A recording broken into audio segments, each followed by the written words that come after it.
story time, where I tell you about that one time that I had a pretty creepy stalker situation.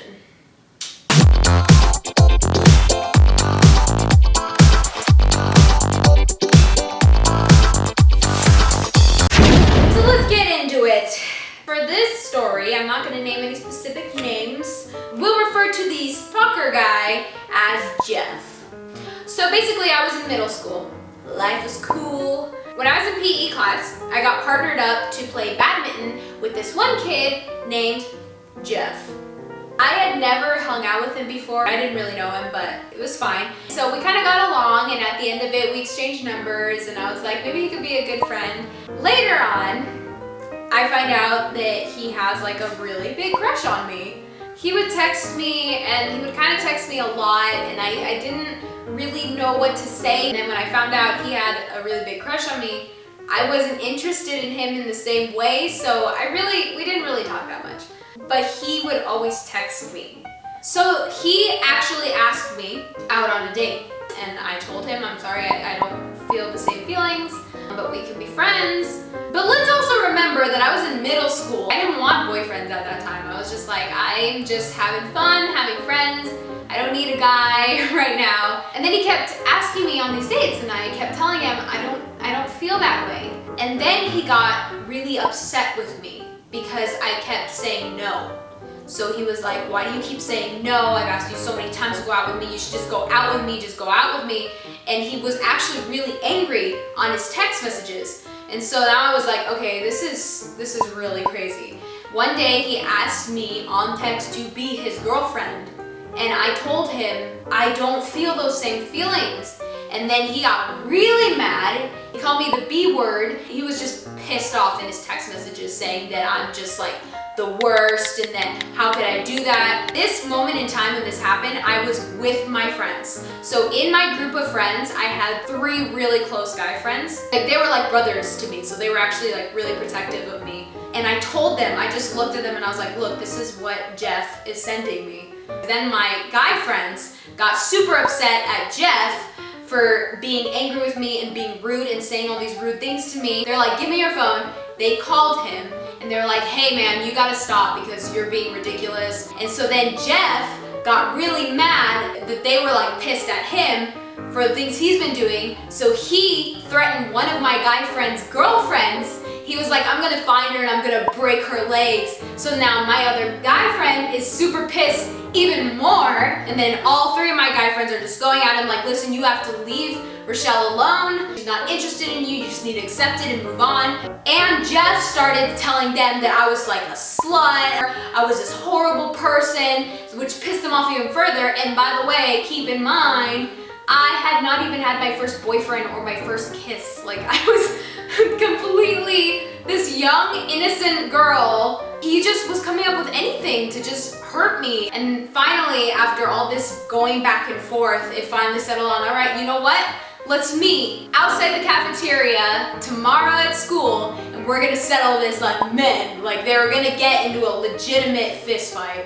And also I wanna put in there that my guy friends are good guys. Like they don't get into fights. But at this moment, they were super pissed off with the way he was treating me. And then the next day came, we were all at school. My guy friends did go there. They showed up at the spot, but Jeff never showed up. So that didn't happen, but they basically told him, you need to leave Rochelle alone because this is way out of hand and you need to respect her decision that she just doesn't feel that way for you. He stopped for a little bit. So then I left Seattle, we moved to California. And when I got to California, I started getting texts from him again. And he was saying things like how rude I was and that I needed to apologize to him for the way I acted, but also for the way that my friends acted. And I told him, look, I don't want to talk to you. What you said was extremely rude. And I have nothing to apologize for. So that pissed him off even more. And I said, do not text me again. And he said, you know what? I'm gonna come down to LA and I'm going to find you and I'm going to make you apologize to me. And what made this creepier and scarier was the fact that I knew that there actually was a trip to LA coming up. I knew a bunch of people from my school that were going to be going on that trip. So I actually knew that there was legitimately like a trip to LA that he was going to be a part of. He had said that he had found out where I lived and that he was going to show up at my door and force me to apologize. So I stopped texting him and I told my parents what was going on. The next day, he texted me 10 days and that was it. Then the next day, he texted me again, 9 days. Then the next day, 8 days, next day, 7 days. It got down to 3, 2. I was like, you know what, we have to stop this. So I talked to my parents and we called the police. Our local police came over and started talking to me about everything. I showed them the text messages. I told them what was going on. I told them the whole story. They could see that I had been asking him, please stop talking to me. Don't text me again. All of his pissed off text messages that he was sending me and the creepy things he was saying. They ended up calling his police department over in Seattle. And then those police actually ended up finding him and going to his house, and he actually was going to go on this trip to LA and I guess find me, but I know for sure he was gonna go to LA. And they stopped him, they talked to him and his parents, and he never went to LA. So yeah, that's my story. It is a complete 100% true story. So more of the story, girls, be careful out there, guys. Beware of crazy girls also.